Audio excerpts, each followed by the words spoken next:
The top stories tonight in Y News. The Department of Health has dismissed criticisms that the government wasted the ECQ imposed in Metro Manila and other provinces.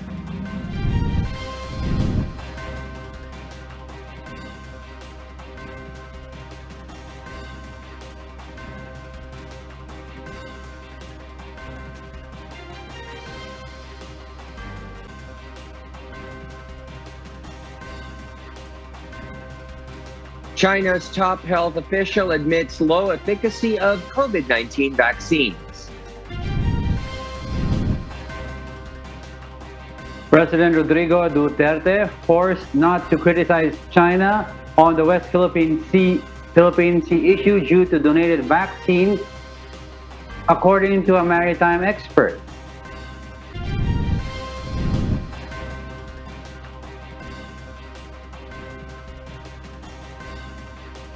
Members of the media not yet inclined in the next group to be vaccinated under the Philippine government's vaccination program. Agriculture Secretary William Dar denies involvement in alleged kickback scheme on pork imports. And Prince Philip's death has left a huge void in Queen Elizabeth II's life. Good evening, Philippines and the world. We are now reporting live from Welcome Rotonda in Quezon City. Today is Monday, April 12, 2021. I am Harleen Delgado. Join us in the next hour as we deliver today's top stories around the country and in other parts of the world. I'm Angelo Castro III. We are also seen in 1,935 satellite monitoring centers nationwide and via live streaming worldwide through the UNTV News and Rescue social media accounts and our website untvweb.com. I am William Theo. First in the news. The NCR Plus areas are placed under Modified Enhanced Community Quarantine or MECQ together with Santiago City, Quirino, and Abra for the whole month of April. But what are the guidelines under the MECQ implementation? Rosalie Cos reports. NCR Plus areas residents can now have their al fresco or outdoor dining in restaurants after the government placed the Greater Manila area under Modified Enhanced Community Quarantine. Apart from this, religious gatherings are also allowed but limited to 10% venue capacity. Local government units may increase this up to 30%. LGUs may also relax age-based restrictions or the minimum age range of those allowed to go out down to 15 years old depending on their COVID-19 situation. More industries are allowed to operate, but those related to non-essential services such as recreational venues, amusement parks, personal care services, indoor dining, and others are still closed. Presidential spokesperson Harry Roque said President Rodrigo Duterte approved to place NCR Plus areas under MECQ after private, national government, and LGU hospitals committed to increase their COVID-19 beds. Ang naging basehan nga natin yung improved healthcare capacity natin dahil nagdagdagan nga po yung ating mga facilities. Meanwhile, in Metro Manila, mayors agreed to implement the 8 p.m. to 5 a.m. curfew hours. Rosalie Cos, UNTV News and Rescue. We serve the people, we give glory to God. Quarantine violators under the Modified Enhanced Community Quarantine will no longer be arrested. Leia Ilagan will tell us why. To ease the burden on the courts and address the high volume of cases being filed against quarantine violations, the Philippine National Police will no longer arrest violators under MECQ. Police Brigadier General Ildebrandi Osana says that this directive came from PNP Chief Police General de Bolsinas. Police commanders were tasked to refrain from accepting quarantine violators from barangay security officers. Ang requirement right there and then, i-release na po sila after na sila rin mapawarningan. Kung di man po, meron pong pagbabayad na multa base sa LGU ordinance, no? Ibig sabihin, yung pagbayad na yun, diretso po sa kapan ng local government. However, The PNP will still implement strict health protocols at checkpoints in the NCR Plus bubble. Nandun pa rin po yung pag-implement ng checkpoint, titingnan pa rin po yung kanilang ID if they are up for, at kung wala po, sadya po talagang sila ipapalik po because they are not essential. However, yung pong flexibility nga na ni-require ng ating PNP, kapag nakita na po nila nag-build up ng traffic dun sa kanilang particular area, dun po na medyo magluluwag-luwag na rin po ang ating mga kapulisan. The PNP will also monitor supermarkets and other establishments if they are observing the minimum health standards. Yung po yung ni-require ng GPNP na magkaroon po ng pagpapatrolya. Kahit stationary, meron po silang mga personnel doon that are really looking at the compliance of our people pagdating po sa minimum public health standards. An additional 5,000 police officers are deployed within the bubble area on Saturday. Leia Ilagan, UNTV, News and Rescue. We serve the people. We give glory to God. A group of health professionals opposes the government's decision to place the National Capital Region Plus bubble under MECQ. The group said the 2-week enhanced community quarantine may also be put to waste. Aiko Miguel will tell us why. The country's health system capacity is not yet ready with the implementation of the Modified Enhanced Community Quarantine or MECQ in areas with surging cases of COVID-19. According to Dr. Lay Camiling Alfonso, a member of the Health Professionals Alliance Against COVID-19, hospitals have not yet recovered because of the overflowing of COVID-19 patients and many are still infected with the virus. Dr. Alfonso adds, additional bed capacity is not the only solution to solve the root cause of hospital congestion. What we're seeing now and what we are hearing from our colleagues is that the hospitals are still overflowing. You just look in your social media feed, and I'm sure many of those people in the NCR have seen their friends or families, loved ones. They can't get hospitals, right? And they can't get in. These experiences do not lie. We are talking about the trends, but we're talking about real life here, and our hospitals are still overwhelmed, especially in the NCR. The Department of Health, on the other hand, insists if the government did not implement enhanced community quarantine in NCR Plus for 2 weeks, COVID-19 cases in the country will not just be averaging for 10,000 daily. Hindi naman natin masasabi that it has gone to waste, no? Itong mga ginawa natin. Kasi unang-una, wala pa nga tayong sukat or indications, no? Kung ano ang nangyari nitong nag-ECQ tayo. Makikita natin ang epekto nito in the next 10 to 14 days. But let me tell you something. Alam niyo po itong virus na ito, ang kanyang pagkalat o pagdami, exponential po siya. Meanwhile, although the reproduction number of NCR is now at 1.24 from 1.88 before the implementation of ECQ, case fatality rate in the country is still high, which is at 2.07%. This is equivalent to 200 death cases in 10,000 COVID-19 cases in the country per day, or 100 death cases in 5,000 COVID-19 cases in NCR. Octa adds, COVID-19 cases in the country can still reach to 1 million by the end of April. The team agrees with the implementation of MECQ for a stricter lockdown is not a long-term solution. If we retain GCQ, we would be already at 15 to 16,000 cases per day. Average yan. We were able to avoid that. Hindi pa lahat pababa, pero we're seeing a downward trend in some of the LGUs. Aiko Miguel, UNTV News and Rescue. We serve the people, we give glory to God. Meanwhile, the San Juan City government kicked off today the inoculation of its senior citizens with Sinovac Biotech made CoronaVac vaccines after the Food and Drug Administration or FDA allowed its use for 60 years old and above. Janice Inhente reports.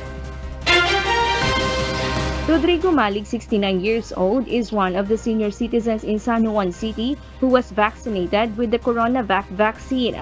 Malik says he was not afraid to receive the vaccine, but he was more worried that he could not pass the vaccination because of his lung disease. After getting the job, his vaccine confidence also increased because he felt well after receiving it.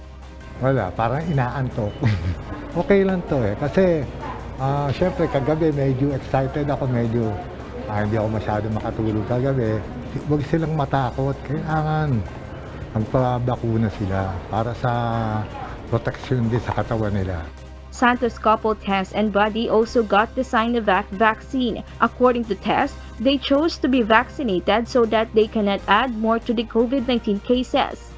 Sabi yung asawa ko, 91 years old, sabi niya, hindi na ako magpapagbakuna kasi matanda na ako. Sabi ko, magpagbakuna ka because you will be a spreader. Yeah. So, protection sa amin and sa yung tao na encounter namin. They also did not feel any adverse effect after they were vaccinated. Meanwhile, San Juan City Mayor Francis Zamora clarified that senior citizens will not be forced to be vaccinated with the Sinovac vaccine. Malalaman natin ngayon kung marami bang tatanggi o maraming tutuloy sa pagbabakuna. Now, we give us a few days to gauge kung ano yung magiging acceptance level ng Sinovac. But I'm here also to observe and to see kung ano magiging reaction ng ating mga senior citizens. The local government said that it has received another 1,000 doses of Sinovac vaccine from the national government.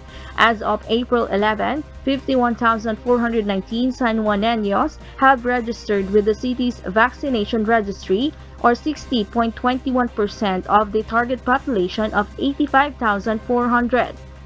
Janice Hente, UNTV, News and Rescue. We serve the people, we give glory to God. China's top disease control official has acknowledged that the country's current vaccines offer low protection against COVID-19. Marvy Delfin will tell us why live. Yes, Marvy, go ahead. William, the director of the Chinese Center for Disease Control and Prevention, Gao Fu, said at a conference on Saturday that China is exploring the option of mixing various COVID-19 vaccines that use different technologies as a solution to the relatively low efficacy rates of its existing jabs. After his statement spread quickly, especially in social media, Gao tried to do some damage control by claiming his words were misconstrued, as he told state-owned newspaper Global Times that it was a complete misunderstanding. According to Gao Fu, the protection rates of all vaccines in the world are sometimes high and sometimes low.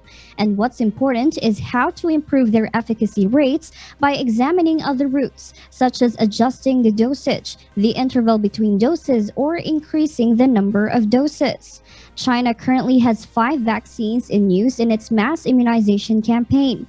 3 inactivated virus vaccines from Sinovac and Sinopharm, a one-shot vaccine from CanSino, and the last from Gao's team in partnership with Anhui Zhifei Longcom. The effectiveness of the vaccines ranged from just over 50% to 79%, based on information the pharmaceutical companies have provided. None of the Chinese vaccines have published phase 3 trial data, leading to questions about transparency, even as it sells millions of doses abroad. Back to you, William. All right, Marvy, thank you for that report live from Australia. The Philippines recorded 11,378 new COVID-19 cases, pushing the total tally to 876,225. In its bulletin, the DOH said that the latest tally brought the total active cases to 157,451. The DOH, however, noted that the figure does not include data from 6 laboratories that failed to submit their reports on time. This is the 4th straight day that the country registered more than 11,000 new coronavirus cases. The DOH also reported that the total number of recoveries increased to 703,625 after 267 more patients recuperated from the viral respiratory disease. The death toll climbed to 15,149 with 204 new fatalities. The Philippine Orthopedic Center will restart its elective surgery service that was postponed during the center's imposed lockdown. Ray Pelayo reports. The Philippine Orthopedic Center is expecting 20 doctors to return to duty on Wednesday after recovering from coronavirus disease. POC officer in charge Michael Bengson said all 20 doctors just need to get clearance from the respective local government units or LGUs to be able to return to work, although some of them need repeat tests. With these developments, the Orthopedic Center will restart its elective surgery service that was postponed during the center's imposed lockdown. However, it will be a soft opening limited to 30% to 50% only while the center observes COVID-19 positivity rate and replication or the number of people a COVID positive can infect within their premises. Bengson added, however, that the center's outpatient department will remain closed. Binabantayan namin yung positivity rate sa Manila kasi kung makita natin maganda yung trend, unti-unti namin bubuksan yung outpatient. Patients may address their concerns through the center's teleconsultation service. The center reported that more than 190 of its personnel have been infected with COVID-19. Ray Pelayo, UNTV News and Rescue. We serve the people. We give glory to God. A maritime law expert and a former Chief Justice believes that President Rodrigo Duterte is forced not to speak or criticize China over its latest incursion in the West Philippine Sea. Dante Amento tells us why. Tough-talking President Rodrigo Duterte has been silent amid the illegal presence of Chinese vessels in the Julian Felipe Reef, which is part of our exclusive economic zone. UP professor and maritime law expert Attorney J. Batumbakal says this is because of the vaccines from China. Just recently, China has donated 1 million doses of Sinovac to the Philippines. Tingin ko kahit naman siya magbago ng posisyon, kahit siya magsalita, hindi rin naman magbabago yung supply situation natin sa vaccine. In an interview, retired Supreme Court Justice Antonio Carpio said that the country cannot exert its efforts to defend our territory if we are still depending on vaccines from China. Even naval affairs expert from Singapore, Dr. Colin Koo Swin Lian, says the president is weighing to respond without affecting the ties between Philippines and China. But the Duterte administration, on the other hand, stresses that the president will not allow to sacrifice our sovereignty just for the sake of the vaccines. Don't test this president, believe me. Mapapasubo kayo dyan. Kaya, alisin nyo na lang. Batumbakal adds, we should maintain diplomacy or negotiation with China, but we must also strengthen ties with our allies to prevent China from executing illegal activities within our territory. Dante Amento, UNTV, News and Rescue. We serve the people. We give glory to God. Meanwhile, a security expert says that the United States of America can take the initiative in the West Philippine Sea issue even without a defense treaty with the Philippines. Nel Maribohok reports why.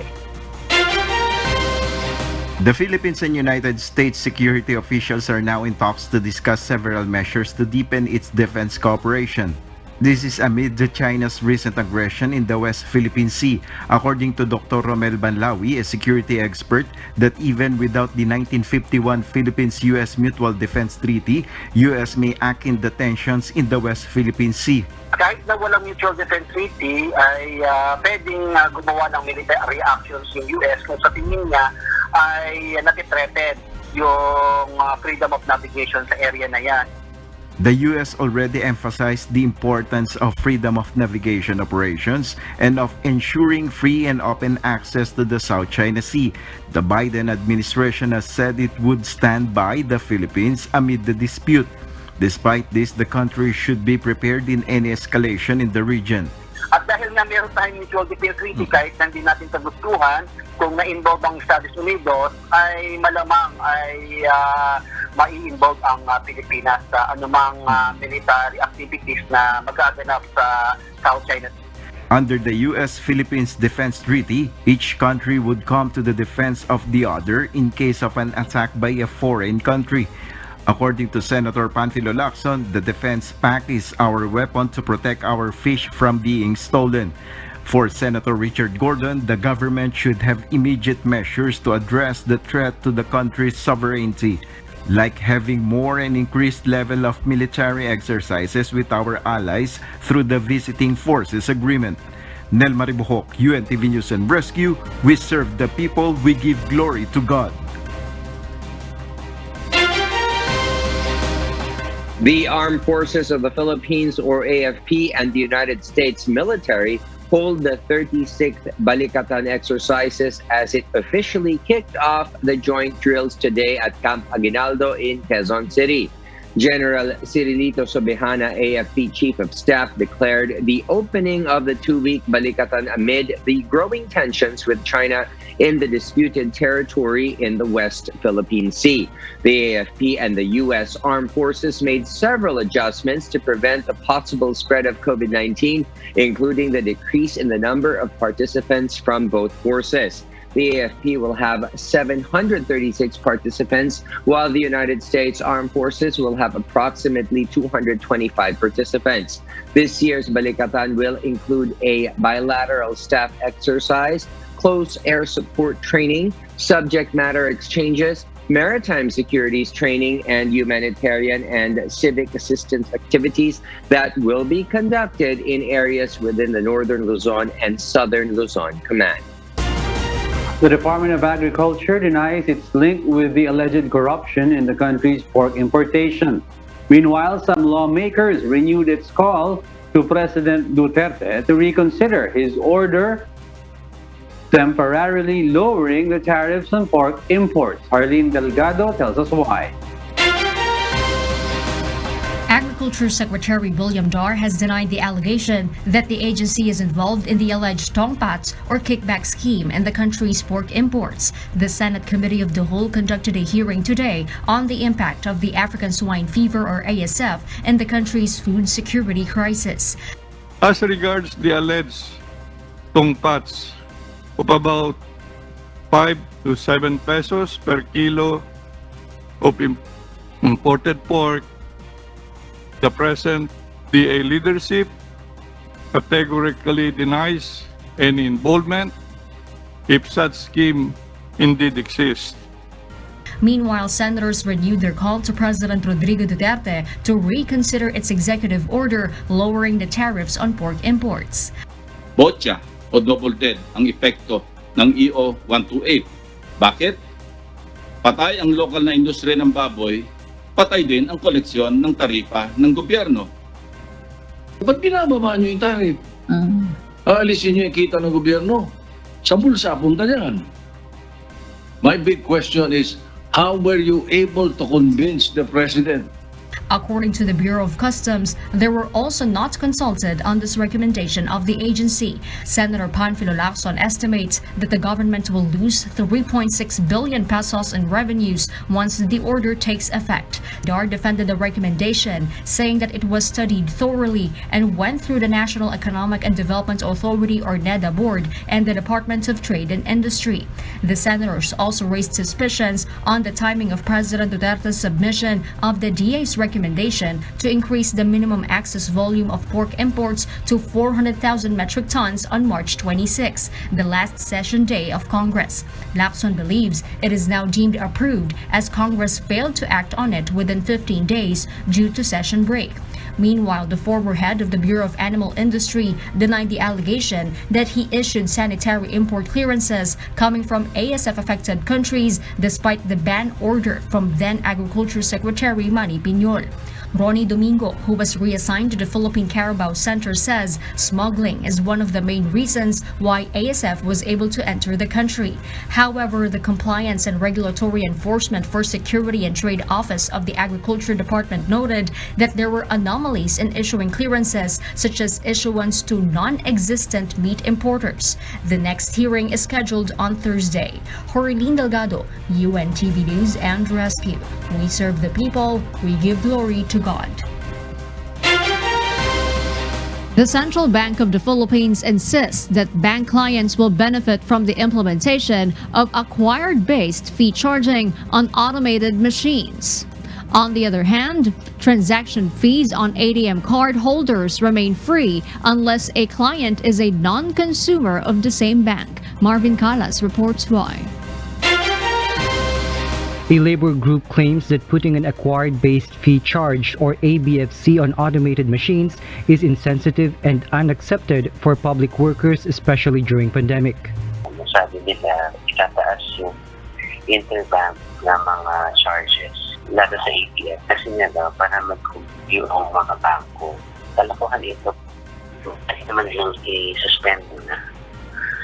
Hindi mo na ipatupad ngayon habang merong pandemic. Bangko Sentral explains that bank consumers will benefit under the ABFC because aside from its efficiency, safer and faster digital payment processing, transaction fees would also be lowered due to competition. Yun ang gusto talaga natin, dumami sila, magkompetensya sila para pababaan sila ng presyo. Pag mas mababa ang presyo, sino ang makikinabang sa bandang huli? Hindi ba ang publiko? BSP clarified that service charge remains free for same bank transactions, otherwise charged for non-consumers. So, kailangan ng karampatan na service fee. Kasi ako, hindi niya kliyente, pero dun ako gusto mag-withdraw. So, may service fee talaga. ABFC processes also remains transparent as fees are required to be disclosed while consumers has the liberty to choose what bank to transact with. Marvin Calas, UNTV News and Rescue. We serve the people, we give glory to God. For those watching our 24/7 live streaming on YouTube, please click the subscribe button you see on your screen and ring the bell for notification. You may also follow us on Facebook. Media personnel are not part of the next group to be vaccinated under the Philippine government's COVID-19 vaccination program. Aiko Miguel tells us why. A4 sector are set to be inoculated against COVID-19 in the coming months, according to the National Economic and Development Authority or NEDA. Transportation, security, food, service delivery, government workers, financial service sectors, religious leaders, construction workers, and some overseas Filipino workers who are scheduled for deployment within 2 months belong to the A4 group in the vaccination prioritization. However, media workers are not included in the A4 sector, which has 13 subgroups. It will now be up to the IATF. So, as per the recovery cluster, ang tiningnan kasi nga namin, yung mga those who cannot have their own bubble, those who cannot work from home, mga ganang tipo na na sectors. Ang final say naman nito is the IATF. So, doon nila i-propose. According to the Department of Health, the Interagency Task Force against COVID-19 will have to decide whether to include media people in the A4 sector. Media would be part of the B classification already, together with the other workers in our society.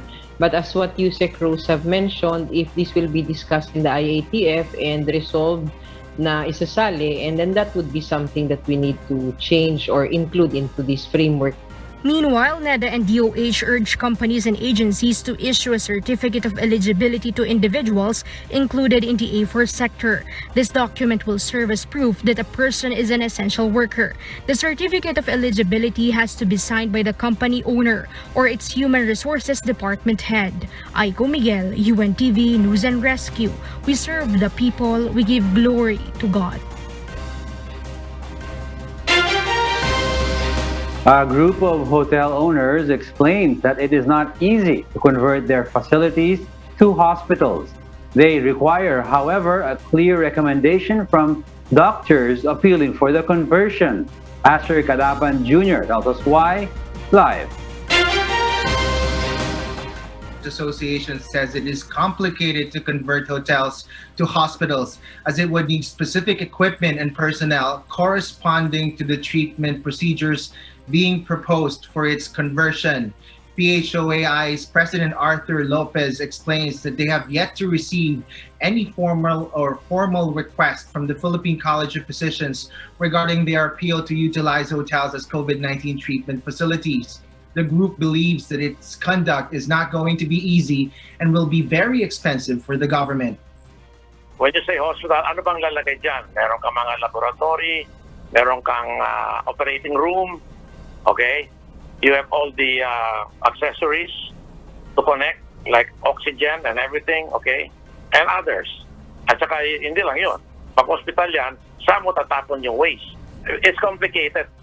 Lopez further explains that hotel workers cannot just be deployed to a hospital environment as it requires appropriate training. He said the government cannot also jeopardize the quarantine of returning overseas Filipino workers that are also anticipated to increase in the coming days. Despite these circumstances, the hotel owners expressed their support and cooperation to any decision that the government may execute. UNTV and News and Rescue, however, tried to get in touch with the Philippine College of Physicians regarding their recommendation, but they have yet to respond to our request. Dago? Thank you, Asher Kadapan Jr., reporting live. The government agency tasked to watch out for and investigate illegal activities and corruption among government personnel assures there will be sanctions against those who practice corruption. JP Nunez explains why. The Presidential Anticorruption Commission or PACC has found out anomalies and corruption within the Department of Public Works and Highways or DPWH continue. Some DPWH officials have not been dismissed, although President Rodrigo Duterte has removed several district engineers because of irregularities. Sa ngayon, ang mga reklamo na sinisiyasat namin ay nagtuturo na ang ganitong pamamalakad ay patuloy na nagaganap. May mga diretsyong testimonya na mga galing sa contractors, barangay at local government officials at mga testimonya ng ilan sa inyong mga kawani na nakalap namin sa aming mga investigasyon. The PACC chairman added they will impose proper action on anyone proven liable of any illegal deeds. Belica added they assure the implementation of the one-strike policy on any DPWH official or personnel proven to be behind any anomalies. We will press all our powers and authority to make sure, as instructed by the President, that no one gets away with these illegal activities. JP Nunez, UNTV, News and Rescue. We serve the people. We give glory to God. Good evening. For the news abroad, there has been a massive power and water outage on the Caribbean island of St. Vincent, where a volcano began erupting last Friday. Details in this report. A thick layer of ash covered large parts of St. Vincent after the island's only active volcano erupted after decades of inactivity.